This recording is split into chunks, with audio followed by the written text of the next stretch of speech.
everyone, welcome to World Talks here on TVP World. I'm Nika Melia. In a major development in Georgia, the opposition leader Nika Melia was detained on May 29th. The reasons for his detentions are dual. He was accused of insulting law enforcement officers, but also, according to his lawyer, the charges were fabricated to forcibly bring the opposition leader to a political hearing he boycotted. Melia, a prominent member of United National Movement, was taken into custody just hours before he was set to appear on a live TV program. The fact of the arrest, as well as its timing, has sparked renewed debate over political freedoms and the rule of law in Georgia. Joining us to unpack what this means for the country's political landscape is George Mchedlishvili, Associate Professor, European University. Good morning. Good morning. Thank you for having me.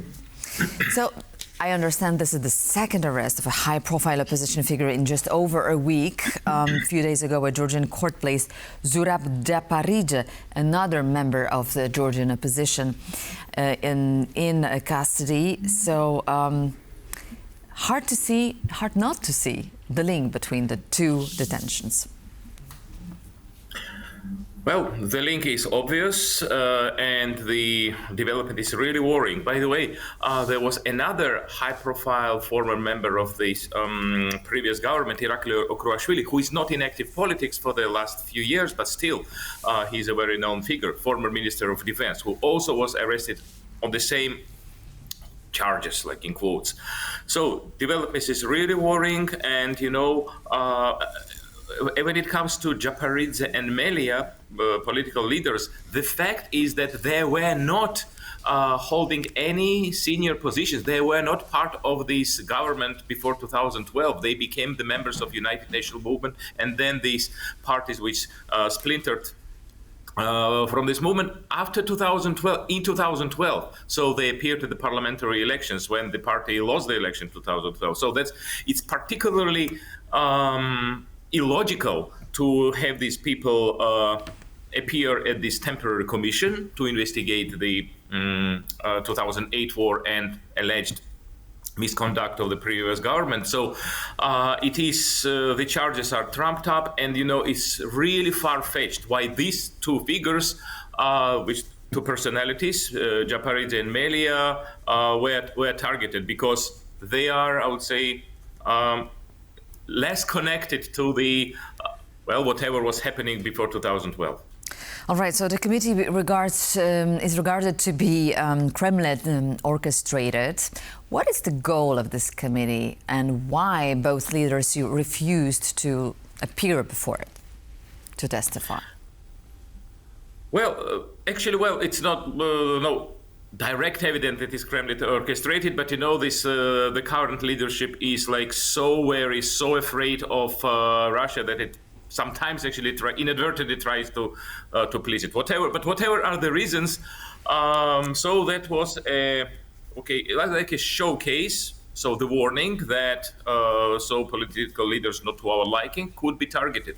So trying to send the chill down the spine of other political leaders and other critical citizens. So therefore, yes, generally the trend is really very worrying, because when it comes to the responsibility, alleged responsibility 2008, well, first of all, I have been one of the most vitriolic critics of the previous leadership. They are not much to my liking. Again, Japaridze and Melia, they're not my cups of tea when it comes to kind of the political affiliation. I did not vote for that party. I voted for another opposition forces. But that aside, these people should not be held responsible for whatever was happening before 2012. So that's why I think so. This is particularly absurd, and this is direct, clear political message. So don't try to be overly critical. Don't try to sort of tarnish the image of the Georgian Dream Party and so forth. So are they bearing any responsibility for the government in power from 2004 till 12-13? That was the Mikhail Saakashvili's government? Neither Nika Melia nor Japaridze were part of the government before 2012. They became members of the United Nations movement in 2012 at the parliamentary election with United Nations movement lost. So that's why they formally, by any stretch, couldn't be held responsible for whatever was happening then. And again, as I have told you, so many wrong things, many wrongdoings have been committed by the previous leadership. So that's why there is maybe kind of the case for responsibility, but not by the current commission. And particularly worrying and particularly unacceptable is that they tie the certain wrongdoings of the government with 2008 war, because 2008 war, I wouldn't say it's like sacrosanct, but it was a clear aggression on the part of Russia. And now trying to kind of like so distribute the responsibility between the Russia and Georgia and accuse certain Georgian politicians of bringing about that war, it is not even irresponsible. It is like, it's really kind of disastrous politically. Again, so certain steps of the Georgian leadership were either irresponsible or mistaken. But when it comes to the responsibility of the 2008 war, it is crystal clear who is the aggressor.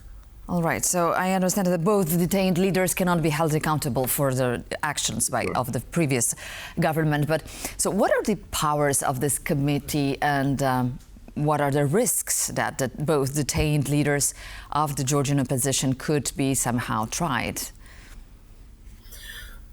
They probably will be tried because they are not in pre-trial detention. They do not cooperate. Well, it should be like said that these people, both of them, were advised to pay the bail and therefore actually kind of just like avert responsibilities. They intentionally did not do it, so therefore they knew what they're facing, which is their political act. Maybe kind of act of political daring, one can say even that. But maybe certain aspects of the commission might be legitimate. Well, obviously, kind of we should critically reconsider our past, including the recent past. But for me, particularly unacceptable aspect is tying this to 2008 war, because they are maybe inadvertently, maybe intentionally, so they are playing into Russia. That again, I am not sure whether kind of this commission was instigated by Kremlin, but they are subconsciously or consciously playing into the Russian head by distributing the responsibility for 2008 war, which shouldn't be doing, because this is anti-Georgian act, anti-state action.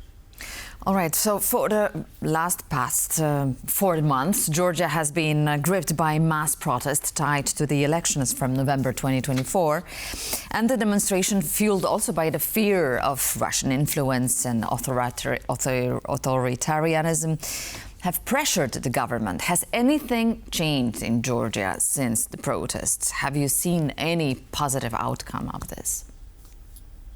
Well, so this is also part of this picture. It seems, I don't know what are the reasons, the Georgian Dream are trying to complicate their own fate, complicate their own fortunes, when the situation seems to be stabilizing and the protests are in the wane for sure.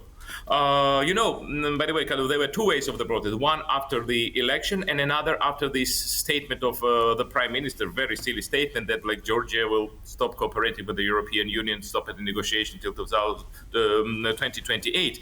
And that second statement, this particular statement actually caused this huge wave of protests. It just shows that Georgian citizens, the Georgian people, so they are concerned more about their European future than the political parties. Because political parties, including the parties where Japaridze and Melia belong to, they have very modest, I would say, middling political support. So when situation seems to be already stabilizing, when the crisis is practically over, then the government does something that creates another spike. Maybe because of lack of strategic thinking, lack of professionalism, lack of whatever. So what is the status of the EU negotiations right now, the accession negotiations?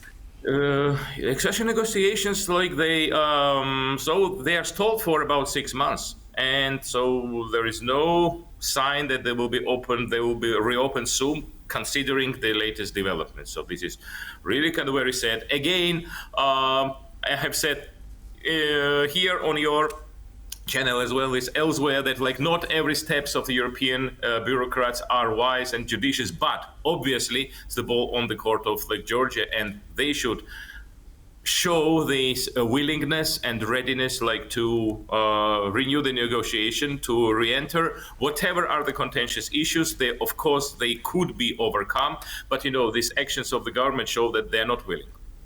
According to some experts who talked to TVP World, the opposition parties, weak and divided, share some part of the blame for the current situation. So, because they failed to present a united front or a united plan for the future of Georgia.